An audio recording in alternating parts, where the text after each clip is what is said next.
circumstances and exploitation. It's the most unlikely explanation, if not the most probable. In my experience, clinical and otherwise, it's just never been that simple. Besides, if you buy the story that everything terrible just happened on its own with no personal responsibility on the part of the victim, you deny that person all agency in the past, and by implication, in the present and future as well.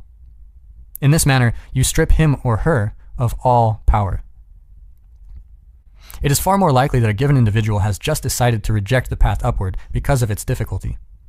Perhaps that should even be your default assumption when faced with such a situation. That's too harsh, you think. You might be right. Maybe that's a step too far.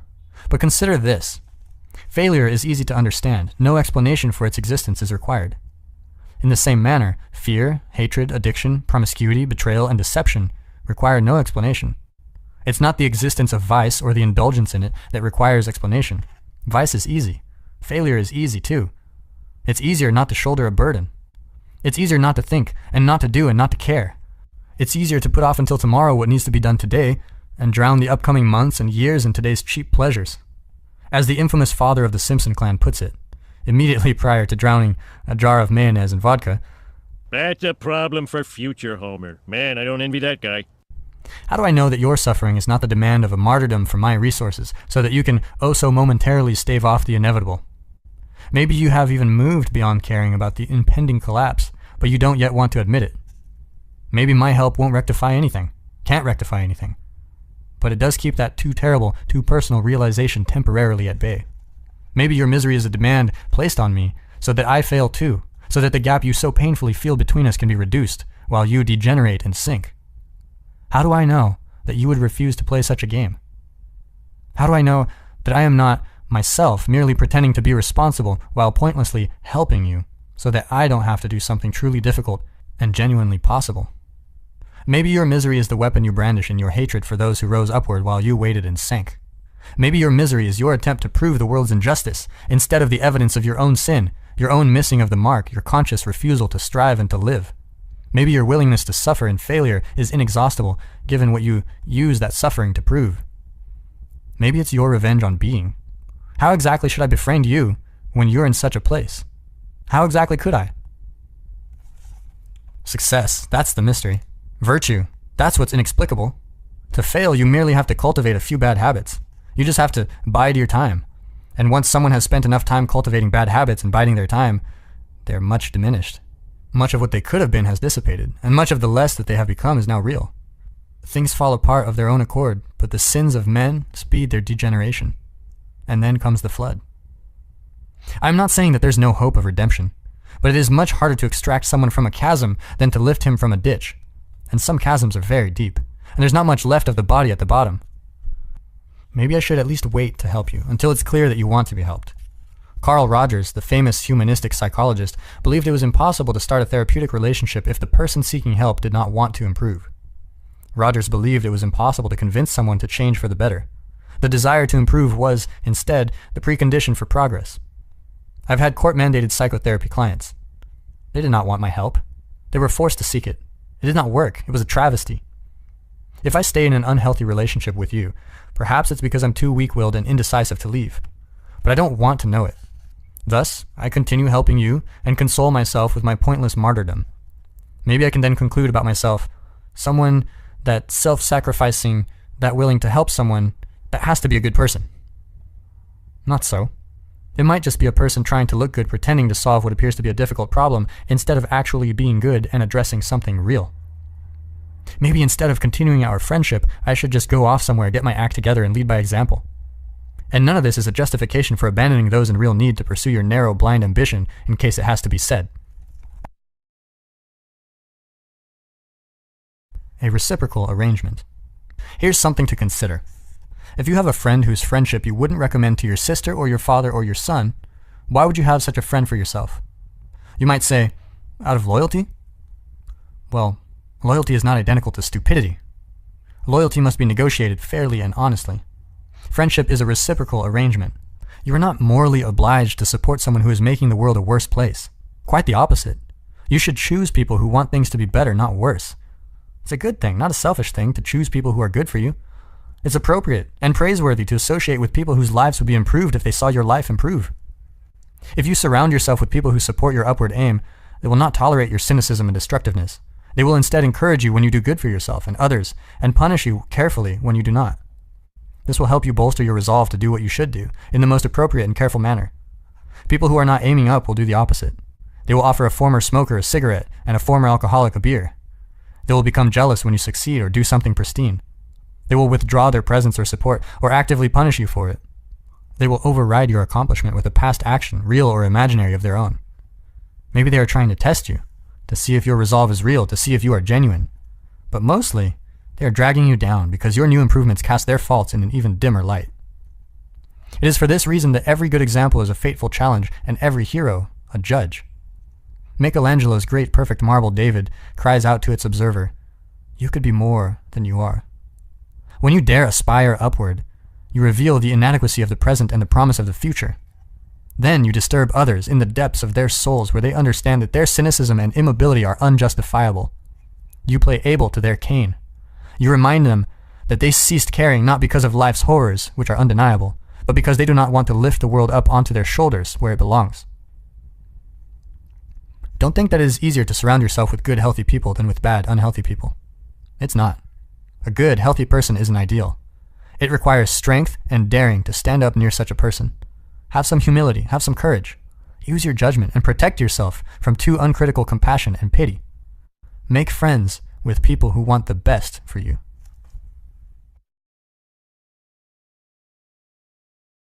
"12 Rules for Life" by Jordan Peterson. Rule 4. Compare yourself to who you were yesterday, not to who someone else is today. The internal critic. It was easier for people to be good at something when more of us lived in small rural communities. Someone could be homecoming queen. Someone else could be spelling bee champ, math whiz, or basketball star. There were only 1 or 2 mechanics and a couple of teachers. In each of their domains, these local heroes had the opportunity to enjoy some serotonin-fueled confidence of the victor. It may be for that reason that people who were born in small towns are statistically overrepresented among the eminent. If you're 1 in a million now but originated in modern New York, there's 20 of you, and most of us now live in cities. What's more, we've become digitally connected to the entire 7 billion. Our hierarchies of accomplishment are now dizzyingly vertical. No matter how good you are at something or how you rank your accomplishments, there is someone out there who makes you look incompetent. You're a decent guitar player, but you're not Jimmy Page or Jack White. You're almost certainly not even going to rock your local pub. You're a good cook, but there are many great chefs. Your mother's recipe for fish heads and rice, no matter how celebrated in her village of origin, doesn't cut it in these days of grapefruit foam and Scotch tobacco ice cream. Some mafia don has a tackier yacht. Some obsessive CEO has a more complicated self-winding watch, kept in his more valuable mechanical hardwood and steel automatic self-winding watch case. Even the most stunning Hollywood actress eventually transforms into the evil queen on eternal paranoid watch for the new Snow White.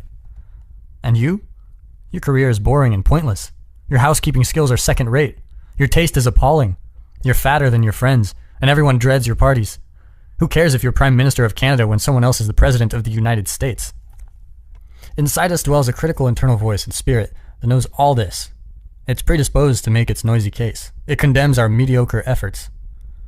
It can be very difficult to quell. Worse, critics of its sort are necessary. There's no shortage of tasteless artists, of tuneless musicians, poisonous cooks, bureaucratically personality-disordered middle managers, hack novelists, and tedious ideology-ridden professors. Things and people differ importantly in their qualities. Awful music torments listeners everywhere. Poorly designed buildings crumble in earthquakes. Substandard automobiles kill their drivers when they crash. Failure is the price we pay for standards. And because mediocrity has consequences, both real and harsh, standards are necessary. We are not equal in ability or outcome, and never will be. A very small number of people produce very much of everything. The winners don't take all, but they take most, and the bottom is not a good place to be. People are unhappy at the bottom. They get sick there, and remain unknown and unloved. They waste their lives there. They die there. In consequence, the self-denigrating voice in the minds of people weaves a devastating tale. Life is a zero-sum game. Worthlessness is the default condition. What but willful blindness could possibly shelter people from such withering criticism? It is for such reasons that a whole generation of social psychologists recommended positive illusions as the only reliable route to mental health. Their credo? Let a lie be your umbrella. A more dismal, wretched, pessimistic philosophy can hardly be imagined. Things are so terrible that only delusion can save you. Here's an alternative approach, and one that requires no illusions. If the cards are always stacked against you, perhaps the game you are playing is somehow rigged. Perhaps by you, unbeknownst to yourself. If the internal voice makes you doubt the value of your endeavors, or your life, or life itself, perhaps you should stop listening. If the critical voice within says the same denigrating things about everyone, no matter how successful, how reliable can it be? Maybe its comments are chatter, not wisdom. There will always be people better than you. That's a cliche of nihilism. Like the phrase, in a million years, who's going to know the difference? The proper response to that statement is not, well then, everything is meaningless. It's, any idiot can choose a frame of time within which nothing matters. Talking yourself into irrelevance is not a profound critique of being. It's a cheap trick of the rational mind. Many good games. Standards of better or worse are not illusory or unnecessary. If you hadn't decided that what you are doing right now was better than the alternatives, you wouldn't be doing it. The idea of a value-free choice is a contradiction in terms. Value judgments are a precondition for action. Furthermore, every activity, once chosen, comes with its own internal standards of accomplishment. If something can be done at all, it can be done better or worse. To do anything at all is therefore to play a game with a defined and valued end, which can always be reached more or less efficiently and elegantly. Every game comes with its chance of success or failure. Differentials in quality are omnipresent. Furthermore, if there was no better and worse, nothing would be worth doing. There would be no value and therefore no meaning. Why make an effort if it doesn't improve anything? Meaning itself requires the difference between better and worse. How, then, can the voice of critical self-consciousness be stilled? Where are the flaws in the apparently impeccable logic of its message? We might start by considering the all too black and white words themselves, success or failure. You are either a success, comprehensive, singular, overall good thing, or its opposite, a failure, a comprehensive, singular, irredeemably bad thing. The words imply no alternative and no middle ground. However, in a world as complex as ours, such generalizations, really such failure to differentiate, are a sign of naive, unsophisticated, or even malevolent analysis. There are vital degrees and gradations of value obliterated by this binary system, and the consequences are not good. To begin with, there is not just one game at which to succeed or fail. There are many games, and more specifically many good games, games that match your talents, involve your productivity with other people, and sustain and even improve themselves across time.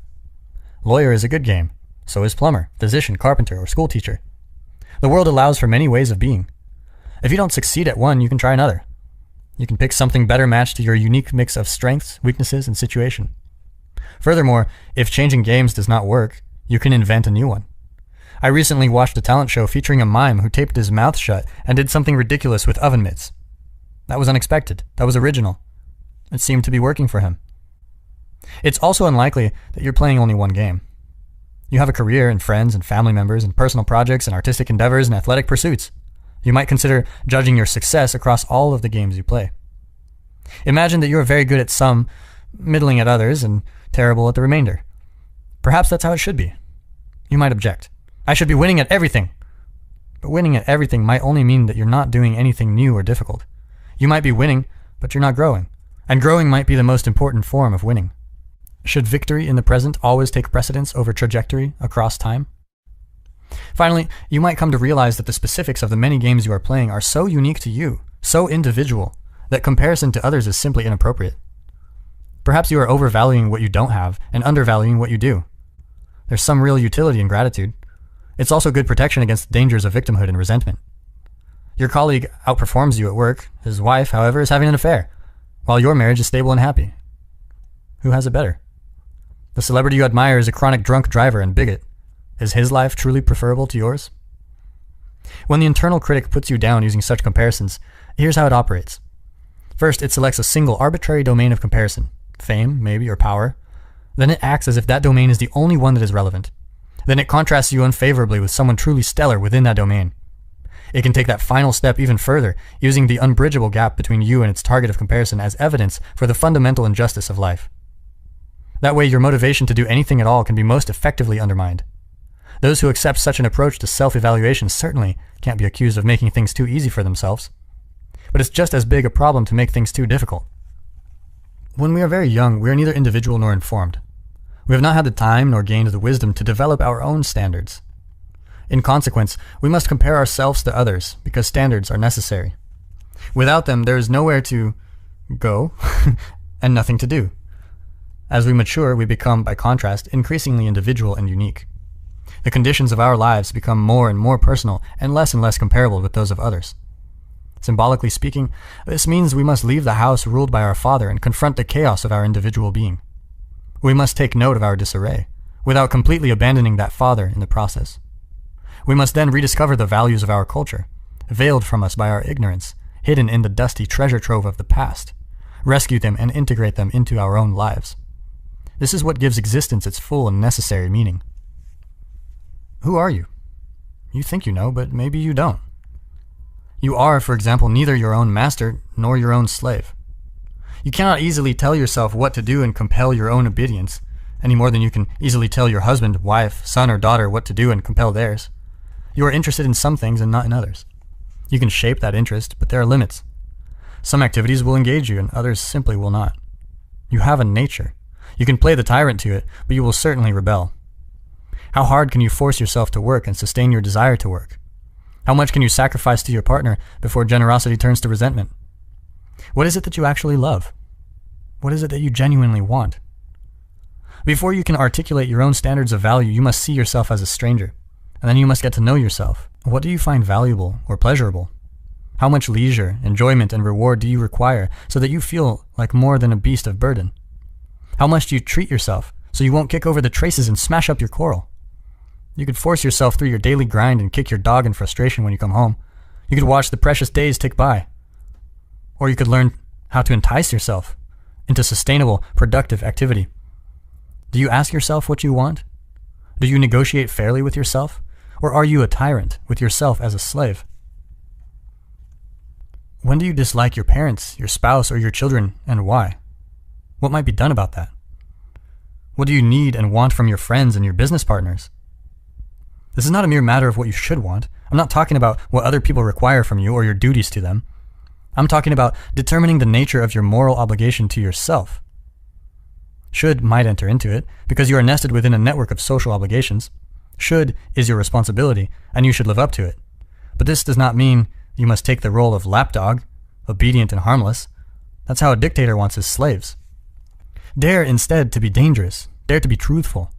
Dare to articulate yourself and express, or at least become aware of, what would really justify your life.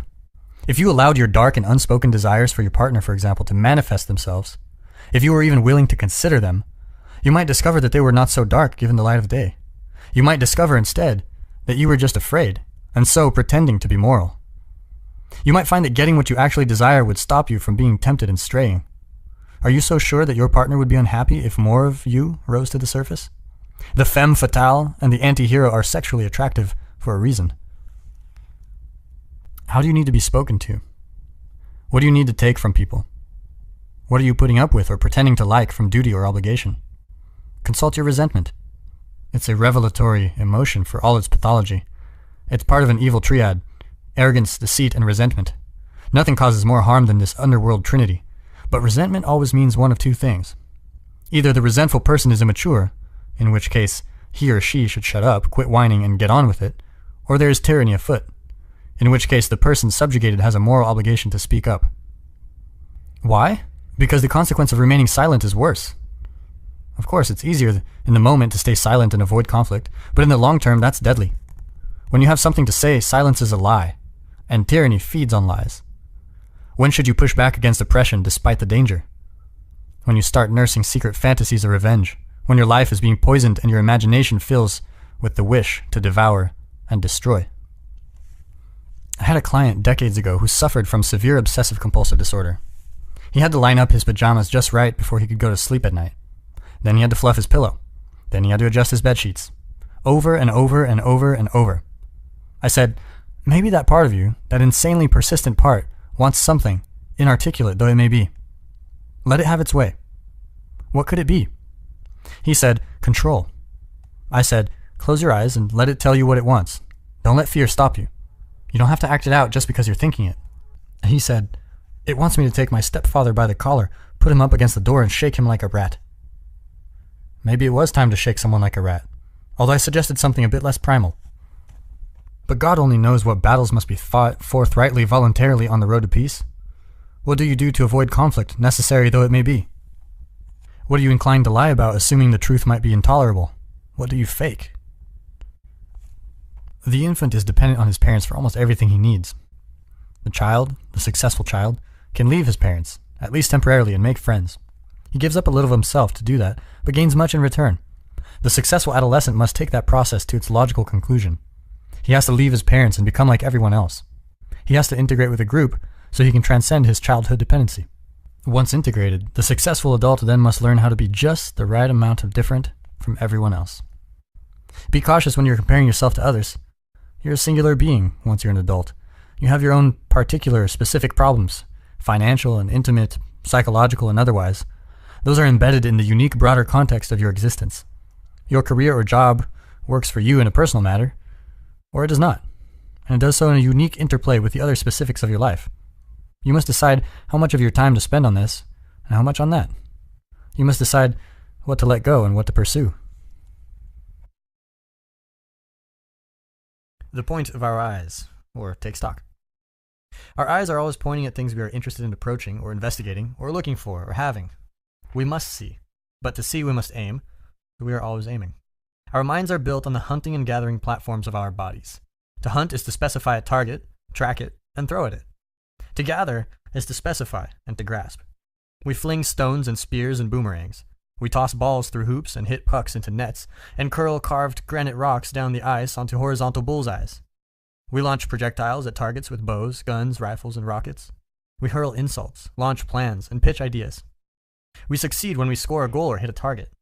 We fail or sin when we do not, as the word sin means to miss the mark. We cannot navigate without something to aim at, and while we are in the world, we must always navigate. We are always and simultaneously at point A, which is less desirable than it could be, moving toward point B, which we deem better in accordance with our explicit and implicit values. We always encounter the world in a state of insufficiency and seek its correction. We can imagine new ways that things could be set right and improved, even if we have everything we thought we needed. Even when satisfied temporarily, we remain curious. We live within a framework that defines the present as eternally lacking and the future as eternally better. If we did not see things this way, we would not act at all. We wouldn't even be able to see, because to see, we must focus. And to focus, we must pick one thing above all else on which to focus. But we can see. We can even see the things that aren't there. We can envision new ways that things could be better. We can construct new hypothetical worlds where problems we weren't even aware of can now show themselves and be addressed. The advantages of this are obvious. We can change the world so that the intolerable state of the present can be rectified in the future. The disadvantage to all this foresight and creativity is chronic unease and discomfort. Because we always contrast what is with what could be, we have to aim at what could be. We can aim too high or too low or too chaotically. So we fail and live in disappointment, even when we appear to others to be living well. How can we benefit from our imaginativeness, our ability to improve the future, without continually denigrating our current, insufficiently successful and worthless lives? The first step, perhaps, is to take stock. Who are you? When you buy a house and prepare to live in it, you hire an inspector to list all its faults. As it is, in reality now, not as you wish it could be. You'll even pay him for the bad news. You need to know. You need to discover the home's hidden flaws. You need to know whether they are cosmetic imperfections or structural inadequacies. You need to know because you can't fix something if you don't know it's broken. And you're broken. You need an inspector, the internal critic. It could play that role if you could get it on track, if you and it could cooperate. It could help you take stock. But you must walk through your psychological house with it and listen judiciously to what it says. Maybe you're a handyman's dream, a real fixer-upper. How can you start your renovations without being demoralized, even crushed by your internal critic's lengthy and painful report of your inadequacies? Here's a hint. The future is like the past, but there's a crucial difference. The past is fixed, but the future, it could be better. It could be better, some precise amount, the amount that can be achieved perhaps in a day with some minimal engagement. The present is eternally flawed. But where you start might not be as important as the direction you are heading. Perhaps happiness is always to be found in the journey uphill, and not in the fleeting sense of satisfaction awaiting at the next peak. Much of happiness is hope, no matter how deep the underworld in which that hope was conceived. Called upon properly, the internal critic will suggest something to set in order, which you could set in order, which you would set in order voluntarily, without resentment, even with pleasure. Ask yourself, is there one thing that exists in disarray in your life or your situation that you could and would set straight? Could you and would you fix that one thing that announces itself humbly in need of repair? Could you do it now? Imagine that you are someone with whom you must negotiate. Imagine further that you are lazy, touchy, resentful, and hard to get along with. With that attitude, it's not going to be easy to get you moving. You might have to use a little charm and playfulness. Excuse me, you might say to yourself, without irony or sarcasm. I'm trying to reduce some of the unnecessary suffering around here. I could use some help. Keep the derision at bay. I'm wondering if there's anything that you would be willing to do. I'd be very grateful for your service. Ask honestly and with humility. That's no simple matter. You might have to negotiate further, depending on your state of mind. Maybe you don't trust yourself. You think that you'll ask yourself for one thing and, having delivered, immediately demand more. And you'll be punitive and hurtful about it. And you'll denigrate what was already offered. Who wants to work for a tyrant like that? Not you. That's why you don't do what you want yourself to do. You're a bad employee, but a worse boss. Maybe you need to say to yourself, okay, I know we haven't gotten along very well in the past. I'm sorry about that. I'm trying to improve. I'll probably make some more mistakes along the way, but I'll try to listen if you object. I'll try to learn. I noticed just now, today, that you weren't really jumping at the opportunity to help when I asked. Is there something I could offer in return for your cooperation? Maybe if you did the dishes, we could go for coffee. You like espresso? How about an espresso? Maybe a double shot, huh? Or is there something else you want? Then you can listen. Maybe you'll hear a voice inside. Maybe it's even the voice of a long-lost child. Maybe it will reply, really? You really want to do something nice for me? You'll really do it? It's not a trick? This is where you must be careful. That little voice, that's the voice of someone once burnt and twice shy. So you could say very carefully, really? I might not do it very well, and I might not be great company, but I will do something nice for you. I promise.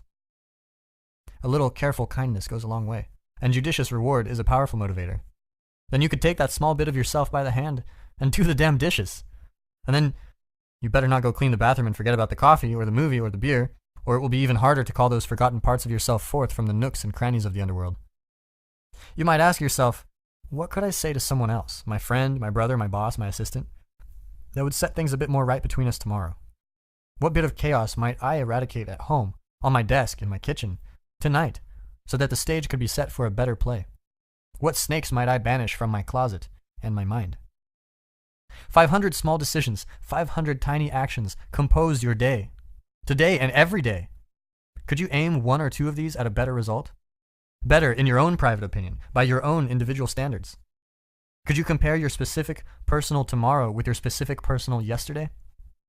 Could you use your own judgment and ask yourself what that better tomorrow might be? Aim small. You don't want to shoulder too much to begin with, given your limited talents, tendency to deceive, burden of resentment, and ability to shirk responsibility.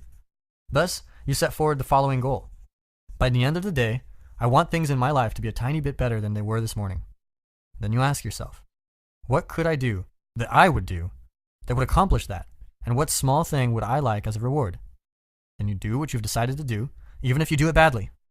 Then you give yourself that damn coffee in triumph. Maybe you feel a bit stupid about it, but you do it anyway. And you do the same thing tomorrow, and the next day, and the next. And with each day, your baseline of comparison gets a little higher. And that's magic. That's compound interest. Do that for 3 years, and your life will be entirely different. Now you're aiming for something higher. Now you're wishing on a star. Now the beam is disappearing from your eye, and you're learning to see. And what you aim at determines what you see. That's worth repeating. What you aim at determines what you see. What you want and what you see. The dependency of sight on aim, and therefore on value, because you aim at what you value, was demonstrated unforgettably by the cognitive psychologist Daniel Simons, more than 15 years ago. Simons was investigating something called sustained inattentional blindness. He would sit his research subjects in front of a video monitor and show them, for example, a field of wheat. Then he would transform the photo slowly, secretly, while they watched. He would slowly fade in a road cutting through the wheat. He didn't insert some little easy-to-miss footpath either. It was a major trail, occupying a good third of the image. Remarkably, the observers would frequently fail to take notice. The demonstration that made Dr. Simons famous was of the same kind, but more dramatic, even unbelievable. First, he produced a video of 2 teams of 3 people. One team was wearing white shirts, the other black. The 2 teams were not off in the distance either, or in any way difficult to see. The 6 of them filled much of the video screen, and their facial features were close enough to see clearly. Each team had its own ball, which they bounced or threw to their other team members as they moved and feinted in the small space in front of the elevators where the game was filmed. Once Dan had his video, he showed it to his study participants. He asked each of them to count the number of times the white shirts threw the ball back and forth to one another. After a few minutes, his subjects were asked to report the number of passes. Most answered 15. That was the correct answer. Most felt pretty good about that. Ha! They passed the test. But then, Dr. Simons asked, "Did you see the gorilla?" Was this a joke? What gorilla? So he said, "Watch the video again, but this time, don't count." Sure enough, a minute or so in, a man dressed in a gorilla suit waltzes right into the middle of the game for a few long seconds, stops, and then beats his chest in the manner of stereotyped gorillas everywhere. Right in the middle of the screen, large as life, painfully and irrefutably evident. But 1 out of every 2 of his research subjects missed it the first time they saw the video. It gets worse. Dr. Simons did another study. This time he showed his subjects a video of someone being served at a counter. The server dips behind the counter to retrieve something and pops back up. So what? Most of his participants don't detect anything amiss. But it was a different person who stood up in the original server's place. No way, you think. I'd notice. But it's yes way. There's a high probability you wouldn't even detect the change, even if the gender or race of the person is switched at the same time. You're blind too. This is partly because vision is expensive, psychophysiologically expensive, neurologically expensive. Very little of your retina is high-resolution fovea, the very central high-resolution part of the eye used to do such things as identify faces. Each of the scarce foveal cells needs 10,000 cells in the visual cortex merely to manage the first part of the multi-stage processing of seeing. Then each of those 10,000 requires 10,000 more just to get to stage 2. If all your retina was fovea, you would require the skull of a B-movie alien to house your brain. In consequence, we triage when we see. Most of our vision is peripheral and low resolution. We save the fovea for things of importance. We point our high-resolution capacities at the few specific things we are aiming at. And we let everything else, which is almost everything, fade, unnoticed, into the background. If something you're not attending to pops its ugly head up in a manner that directly interferes with your narrowly focused current activity, you will see it. Otherwise, it's just not there. The ball on which Simon's research subjects were focused was never obscured by the gorilla or by any of the 6 players. Because of that, because the gorilla did not interfere with the ongoing, narrowly defined task, it was indistinguishable from everything else the participants didn't see when they were looking at that ball. The big ape could be safely ignored. That's how you deal with the overwhelming complexity of the world. You ignore it, while you concentrate minutely on your private concerns. You see things that facilitate your movement forward, toward your desired goals. You detect obstacles when they pop in your path. You're blind to everything else, and there's a lot of everything else, so you're very blind. And it has to be that way, because there is much more of the world than there is of you. You must shepherd your limited resources carefully. Seeing is very difficult, so you must choose what to see, and let the rest go. There's a profound idea in the ancient Vedic texts, the oldest scriptures of Hinduism and part of the bedrock of Indian culture. The world, as perceived, is Maya, appearance or illusion. This means, in part, that people are blinded by their desires, as well as merely incapable of seeing things as they truly are. This is true in a sense that transcends the metaphorical. Your eyes are tools. They are there to help you get what you want. The price you pay for that utility, that specific focused direction, is blindness to everything else. This doesn't matter so much when things are going well and we are getting what we want, although it can be a problem even then because getting what we want currently can make us blind to higher callings. But all that ignored world presents a truly terrible problem when we're in crisis and nothing whatsoever is turning out the way we want it to. Then, there can be far too much to deal with. Happily, however, that problem contains within it the seeds of its own solution. Since you've ignored so much, there's plenty of possibility left where you have not yet looked. Imagine that you're unhappy. You're not getting what you need. Perversely, this may be because of what you want. You're blind because of what you desire. Perhaps what you really need is right in front of your eyes, but you cannot see it because of what you are currently aiming for. And that brings us to something else. The price that must be paid before you or anyone can get what they want, or better yet, what they need. Think about it this way. You look at the world in your particular idiosyncratic manner. You use a set of tools to screen most things out and let some things in. You have spent a lot of time building those tools. They've become habitual. They're not mere abstract thoughts. They're built right into you. They orient you in the world. They're your deepest and often implicit and unconscious values. They've become part of your biological structure. They're alive. And they don't want to disappear or transform or die. But sometimes their time has come, and new things need to be born. For this reason, although not only for this reason, it is necessary to let things go during the journey uphill. If things are not going well for you, well, that might be because, as the most cynical of aphorisms has it, life sucks and then you die. Before your crisis impels you to that hideous conclusion, however, you might consider the following. Life doesn't have the problem. You do. At least that realization leaves you with some options. If your life is not going well, perhaps it is your current knowledge that is insufficient, not life itself. Perhaps your value structure needs some serious retooling. Perhaps what you want is blinding you to what else could be. Perhaps you are holding on to your desires in the present so tightly that you cannot see anything else, even what you truly need. Imagine that you are thinking enviously, I should have my boss's job.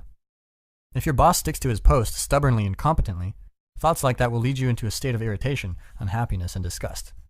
You might realize this. You think, I am unhappy. However, I could be cured of this unhappiness if I could just fulfill my ambition. But then you might think further. Wait, you think. Maybe I'm not unhappy because I don't have my boss's job. Maybe I'm unhappy because I can't stop wanting that job. That doesn't mean you can simply and magically tell yourself to stop wanting that job and then listen and transform. You won't. You can't, in fact, just change yourself that easily. You have to dig deeper. You must change what you are after more profoundly. So you might think, I don't know what to do about this stupid suffering. I can't just abandon my ambitions. That would leave me nowhere to go. But my longing for a job that I can't have isn't working. You might decide to take a different tack. You might ask instead for the revelation of a different plan.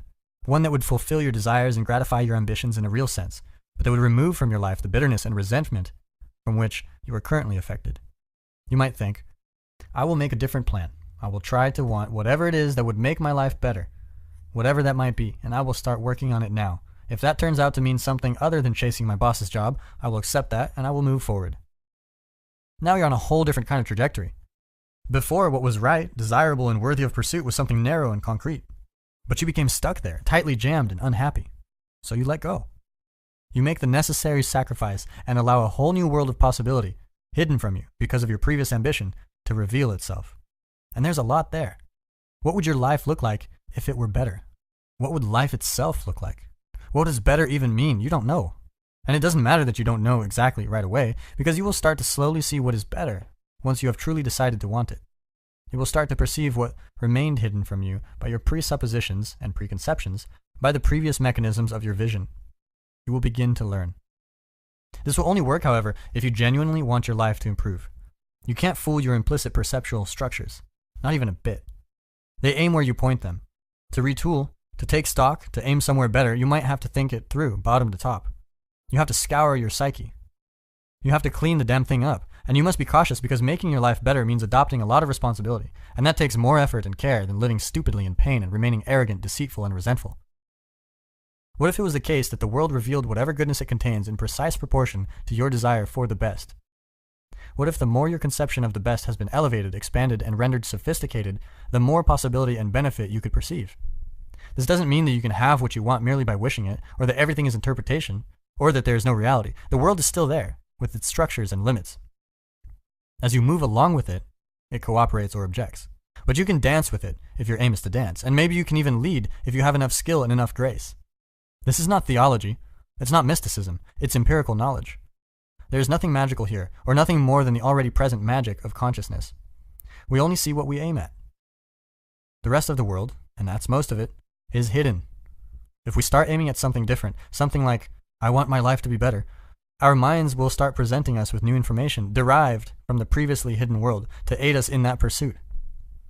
Then we can put that information to use and move and act and observe and improve. And after doing so, after improving, we might pursue something different or higher. Something like, I want whatever might be better than just my life being better. And then we enter a more elevated and more complete reality. In that place, what might we focus on? What might we see? Think about it like this. Start from the observation that we indeed desire things, even that we need them. That's human nature. We share the experience of hunger, loneliness, thirst, sexual desire, aggression, fear, and pain. Such things are elements of being, primordial, axiomatic elements of being.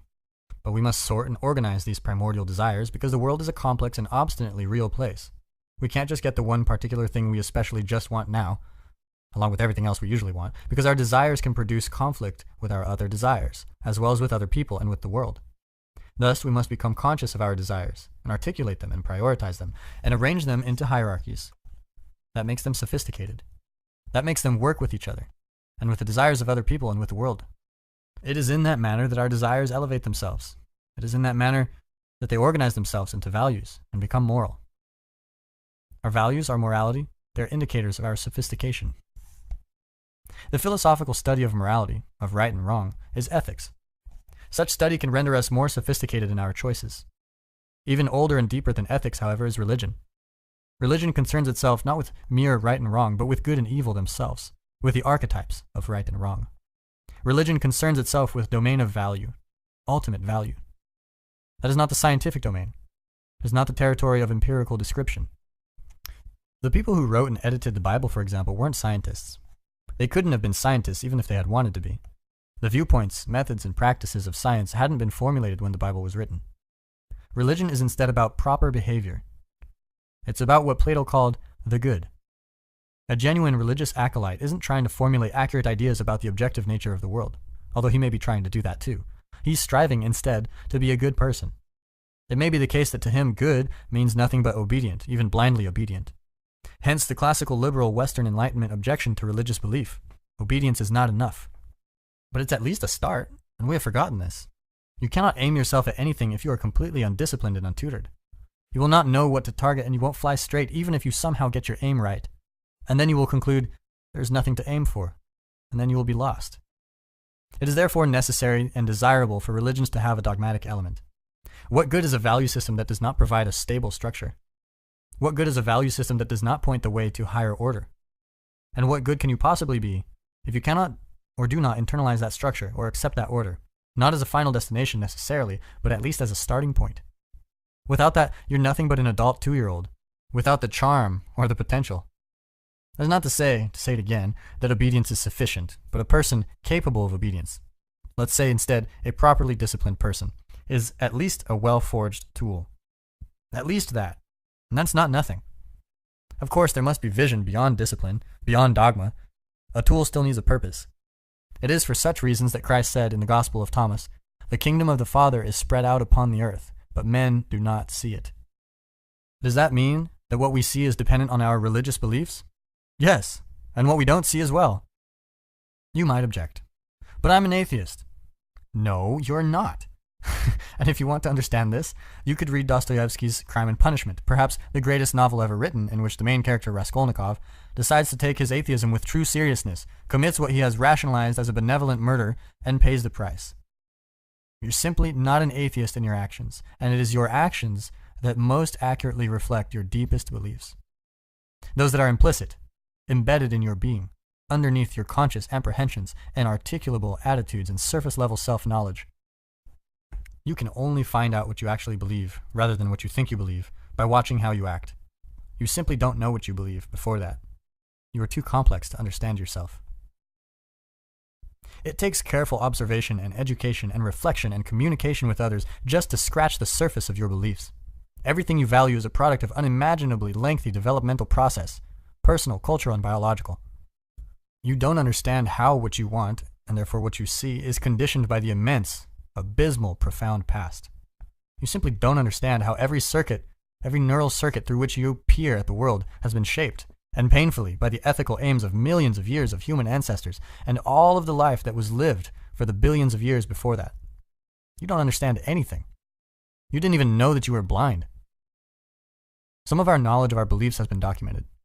We have been watching ourselves act, reflecting on that watching, and telling stories, distilled through that reflection for tens and perhaps hundreds of thousands of years.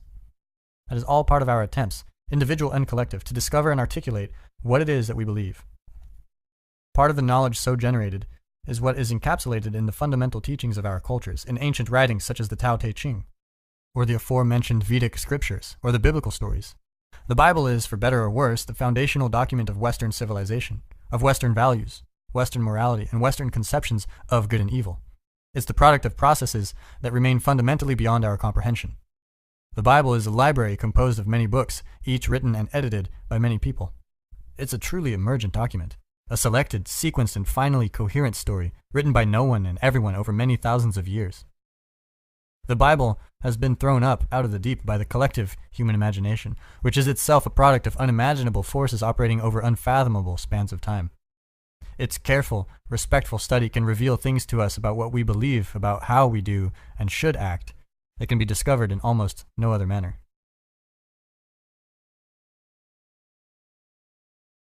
Old Testament God and New Testament God. The God of the Old Testament can appear harsh, judgmental, unpredictable, and dangerous, particularly on cursory reading. The degree to which this is true has arguably been exaggerated by Christian commentators, intent on magnifying the distinction between the older and newer divisions of the Bible. There has been a price paid, however, for such plotting. And I mean that in both sense of the word. The tendency for modern people to think, when confronted with Jehovah, I would never believe in a God like that. But Old Testament God doesn't much care what modern people think. He often didn't care what Old Testament people thought either, although he could be bargained with to a surprising degree, as is particularly evident in the Abrahamic stories.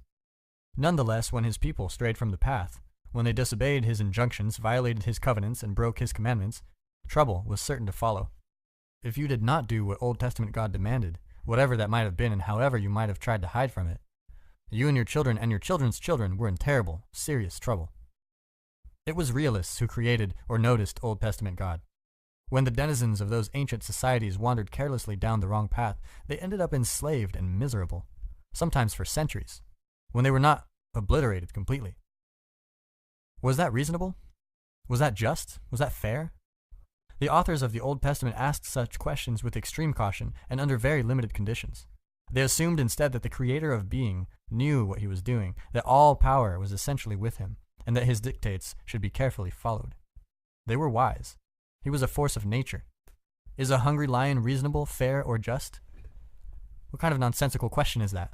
The Old Testament Israelites and their forebears knew that God was not to be trifled with, and that whatever hell the angry deity might allow to be engendered if he was crossed was real. Having recently passed through a century defined by the bottomless horrors of Hitler, Stalin, and Mao, we might realize the same thing. The New Testament God is often presented as a different character, although the book of Revelation with its final judgment warns against any excessively naive complacency. He is more the kindly Geppetto, master craftsman, and benevolent father. He wants nothing for us but the best. He is all-loving and all-forgiving. Sure, he'll send you to hell if you misbehave badly enough. Fundamentally, however, he's the God of love. That seems more optimistic, more naively welcoming, but in precise proportion to that, less believable. In a world such as this hothouse of doom, who could buy such a story? The all-good God in a post-Auschwitz world? It was for such reasons that the philosopher Nietzsche, perhaps the most astute critic ever to confront Christianity, considered New Testament God the worst literary crime in Western history.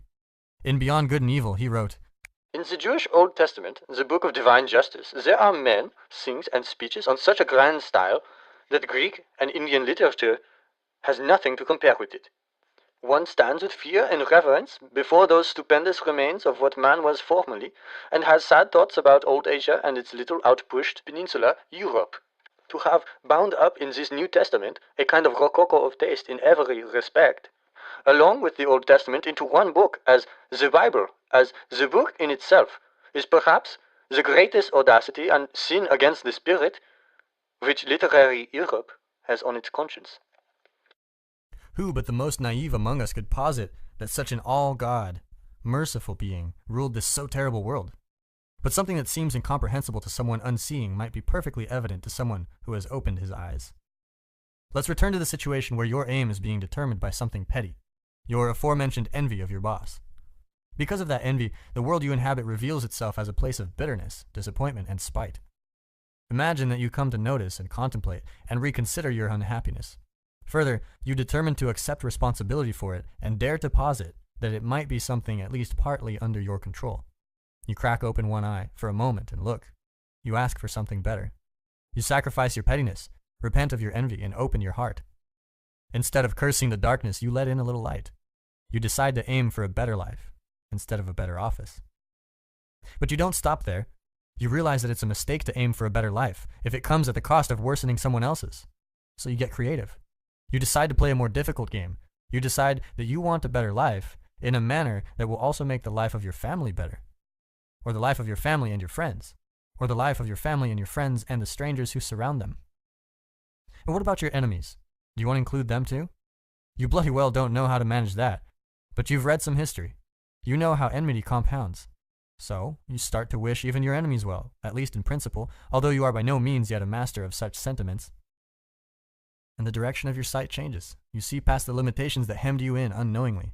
New possibilities for your life emerge and you work toward their realization. Your life indeed improves, and then you start to think further. Better, perhaps? That means better for me, and my family and my friends, even for my enemies. But that's not all that it means. It means better today, in a manner that makes everything better tomorrow, and next week, and next year, and a decade from now, and 100 years from now, and 1,000 years from now, and forever. And then better means to aim at the improvement of being, with a capital I and a capital B. Thinking all of this, realizing all of this, you take a risk. You decide that you will start treating Old Testament God, with all his terrible and oft arbitrary seeming power, as if he could also be New Testament God, even though you understand the many ways in which that is absurd. In other words, you decide to act as if existence might be justified by its goodness, if only you behaved properly. And it is that decision, that declaration of existential faith, that allows you to overcome nihilism and resentment and arrogance. It is that declaration of faith that keeps hatred of being, with all its attendant evils, at bay. And, as for such faith, it is not at all the will to believe things that you know perfectly well to be false. Faith is not the childish belief in magic. That is ignorance, or even willful blindness. It is instead the realization that the tragic irrationalities of life must be counterbalanced by an equally irrational commitment to the essential goodness of being. It is simultaneously the will to dare set your sights at the unachievable, and to sacrifice everything, including, and most importantly, your life. You realize that you have literally nothing better to do. But how can you do all this, assuming you're foolish enough to try? You might start by not thinking, or more accurately, but less trenchantly, by refusing to subjugate your faith to your current rationality and its narrowness of view. That doesn't mean make yourself stupid. It means the opposite. It means instead that you must quit maneuvering and calculating and conniving and scheming and enforcing and demanding and avoiding and ignoring and punishing. It means you must place your old strategies aside. It means instead that you must pay attention as you may never have paid attention before. Pay attention. Pay attention. Focus on your surroundings, physical and psychological. Notice something that bothers you, that concerns you, that will not let you be, which you could fix and you would fix. You can find such somethings by asking yourself, as if you genuinely want to know, 3 questions. What is it that is bothering me? Is that something I could fix? And would I actually be willing to fix it? If you find that the answer is no to any or all of these questions, then look elsewhere, aim lower. Search until you find something that bothers you, that you could fix, that you would fix, and then fix it. That might be enough for the day. Maybe there's a stack of paper on your desk and you've been avoiding it. You won't even really look at it when you walk into your room. There are terrible things lurking there. Tax forms and bills and letters from people wanting things you aren't sure you can deliver. Notice your fear and have some sympathy for it. Maybe there are snakes in that pile of paper. Maybe you'll get bitten. Maybe there are even hydras lurking there. You'll cut off one head and 7 more will grow. How could you possibly cope with that? You could ask yourself, is there anything at all that I might be willing to do about that pile of paper? Would I look, maybe, at one part of it for 20 minutes? Maybe the answer will be no, but you might look for 10 or even for 5, and if not that, for 1. Start there. You will soon find that the entire pile shrinks in significance merely because you have looked at part of it. And you'll find that the whole thing is made of parts. What if you allowed yourself a glass of wine with dinner, or curled up on the sofa and read, or watched a stupid movie as a reward? What if you instructed your wife or your husband to say, "Good job," after you fixed whatever you fixed? Would that motivate you? The people from whom thanks you want might not be very proficient in offering it to begin with, but that shouldn't stop you. People can learn, even if they are very unskilled at the beginning. Ask yourself, what would you require to be motivated to undertake the job, honestly, and listen to the answer. Don't tell yourself, I shouldn't need to do that to motivate myself. What do you know about yourself? You are, on the one hand, the most complex thing in the entire universe, and on the other, someone who can't even set the clock on your microwave. Don't overestimate your self-knowledge. Let the tasks for the day announce themselves for your contemplation. Maybe you can do this in the morning as you sit on the edge of your bed. Maybe you can try the night before when you're preparing to sleep. Ask yourself for a voluntary contribution. If you ask nicely and listen carefully and don't try any treachery, you might be offered one. Do this every day for a while. Then do it for the rest of your life. Soon you'll find yourself in a different situation. Now you'll be able to ask yourself habitually, what could I do that I would do to make life a little better? You're not dictating to yourself what better must be. You're not being a totalitarian or a utopian even to yourself, because you have learned from the Nazis and the Soviets and the Maoists and from your own experience that being a totalitarian is a bad thing. Aim high. Set your sights on the betterment of being. Align yourself in your soul with truth and the highest good. There is habitable order to establish and beauty to bring into existence. There is evil to overcome, suffering to ameliorate, and yourself to better. It is this, in my reading, that is the culminating ethic of the canon of the West. It is this, furthermore, that is communicated by those eternally confusing, glowing stanzas from Christ's Sermon on the Mount, the essence, in some sense, of the wisdom of the New Testament. This is the attempt of the spirit of mankind to transform the understanding of ethics from the initial, necessary, thou shalt not, of the child, and the Ten Commandments into the fully articulated positive vision of the true individual. This is the expression not merely of admirable self-control and self-mastery, but of the fundamental desire to set the world right. This is not the cessation of sin, but sin's opposite, good itself. The Sermon on the Mount outlines the true nature of man and the proper aim of mankind. Concentrate on the day, so that you can live in the present and attend completely and properly to what is right in front of you. But do that only after you have decided to let what is within shine forth, so that it can justify being and illuminate the world. Do that only after you have determined to sacrifice whatever it is that must be sacrificed so that you can pursue the highest good. Consider the lilies of the field, how they grow. They toil not, neither do they spin. And yet I say unto you, that even Solomon in all his glory was not arrayed like one of these. Wherefore, if God so clothe the grass of the field, which today is, and tomorrow is cast into the oven, shall he not much more clothe you, O ye of little faith? Therefore take no thought, saying, what shall we eat, or what shall we drink, or wherewithal shall we be clothed? For after all these things do the Gentiles seek. For your heavenly Father knoweth that ye have need of all these things. But seek ye first the kingdom of God and his righteousness, and all these things shall be added unto you. Take therefore no thought for the morrow shall take thought for the things of itself. Sufficient unto the day is the evil therefore. Luke chapter 12, verse 22 through 34. Realization is dawning. Instead of playing the tyrant, therefore, you are paying attention. You are telling the truth instead of manipulating the world. You are negotiating instead of playing the martyr or the tyrant. You no longer have to be envious because you no longer know that someone else truly has it better. You no longer have to be frustrated because you have learned how to aim low and to be patient. You're discovering who you are and what you want and what you are willing to do. You are finding that the solutions to your particular problems have to be tailored to you personally and precisely. You are less concerned with the actions of other people because you have plenty to do yourself. Attend to the day, but aim at the highest good. Now, your trajectory is heavenward. That makes you hopeful. Even a man on a sinking ship can be happy when he clambers aboard a lifeboat, and who knows where he might go in the future. To journey happily may well be better than to arrive successfully. Ask, and ye shall receive. Knock, and the door will open. If you ask, as if you want, and knock, as if you want to enter, you may be offered the chance to improve your life, a little, a lot, completely. And with that improvement, some progress will be made in being itself. Compare yourself to who you were yesterday, not to who someone else is today. 12 Rules for Life by Jordan Peterson. Rule number 5, do not let your children do anything that makes you dislike them. Actually, it's not okay.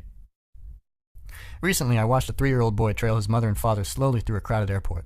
He was screaming violently at 5-second intervals, and, more important, he was doing it voluntarily. He wasn't at the end of his tether. As a parent, I could tell from the tone, he was irritating his parents and hundreds of other people to gain attention. Maybe he needed something. But that was no way to get it, and his parents should have let him know. You might object that perhaps they were worn out and jet-lagged after a long trip, but 30 seconds of carefully directed problem-solving would have brought this shameful episode to a halt. More thoughtful parents would not have let someone they truly cared for become the object of a crowd's contempt. I have also watched a couple, unable or unwilling to say no to their 2-year-old, obliged to follow closely behind him everywhere he went, every moment of what was supposed to be an enjoyable social visit, because he misbehaved so badly, when not micromanaged, that he could not be given a second of genuine freedom without risk. The desire of his parents to let their child act without correction on every impulse perversely produced the precisely opposite effect. They deprived him instead of every opportunity to engage in independent action. Because they did not dare to teach him what no means, he had no conception of the reasonable limits enabling maximal toddler autonomy. It was a classic example of too much chaos breeding too much order, and the inevitable reversal. I have, similarly, seen parents rendered unable to engage in adult conversation at a dinner party because their children, 4 and 5, dominated the social scene, eating the centers out of all the sliced bread, subjecting everyone to their juvenile tyranny, while mom and dad watched, embarrassed and bereft of the ability to intervene. When my now adult daughter was a child, another child once hit her in the head with a metal toy truck. I watched that same child 1 year later viciously push his younger sister backwards over a fragile glass-surfaced coffee table. His mother picked him up immediately afterward, but not her frightened daughter, and told him in hushed tones not to do such things while she patted him comfortingly in a manner clearly indicative of approval. She was out to produce a little god emperor of the universe. That's the unstated goal of many a mother, including many who consider themselves advocates for full gender equality. Such women will object vociferously to any command uttered by an adult male, but will trot off in seconds to make their progeny a peanut butter sandwich if he demands it, while immersed self-importantly in a video game. The future mates of such boys have every reason to hate their mother-in-law. Respect for women? That's for other boys, other men, not their dear sons. Something of the same sort may underlie in part the preference for male children seen most particularly in places such as India, Pakistan, and China, where sex-selective abortion is widely practiced. The Wikipedia entry for that practice attributes its existence to cultural norms, favoring male over female children. I cite Wikipedia because it's collectively written and edited, and therefore the perfect place to find accepted wisdom. But there's no evidence that such ideas are strictly cultural.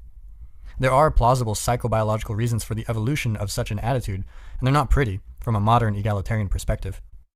If circumstances force you to put all your eggs into one basket, so to speak, a son is a better bet by the strict standards of evolutionary logic, where the proliferation of your genes is all that matters. Why? Well, a reproductively successful daughter might gain you 8 or 9 children. The Holocaust survivor Yida Schwartz, a star in his regard, had 3 generations of direct descendants who matched such performance. She was the ancestor of almost 2,000 people by the time of her death in 2010. But the sky is truly the limit with a reproductively successful son. Sex with multiple female partners is his ticket to exponential reproduction, given our species' practical limitation to single births. Rumor has it that the actor Warren Beatty and the athlete Wilt Chamberlain each bedded multiple thousands of women, something not unknown as well among rock stars. They didn't produce children in those numbers. Modern birth control limits that. But similar celebrity types in the past have done so. The forefather of the Qing dynasty, Zhou Kangga, how do you say that? Zhou Kangga, circa 1550, for example, is the male line ancestor of 1.5 million people in northeastern China. Geez, I gotta read that again. The male line ancestor of 1.5 million people in northeastern China. The medieval Yuan what's up with these names right now? Dynasty, Yuan dynasty, produced up to 3 million male descendants, localized mainly in northwestern Ireland and the US through Irish immigration. And the king of them all, Genghis Khan, conqueror of much of Asia, is a forefather of 8% of the men in Central Asia. 16 million male descendants, 34 generations later. So, from a deep biological perspective, there are reasons why parents might favor sons sufficiently to eliminate female fetuses. Although, I am not claiming direct causality, nor suggesting a lack of other, more culturally dependent reasons. Preferential treatment awarded a son during development might even help produce an attractive, well-rounded, confident man. This happened in the case of the father of psychoanalysis, Sigmund Freud, by his own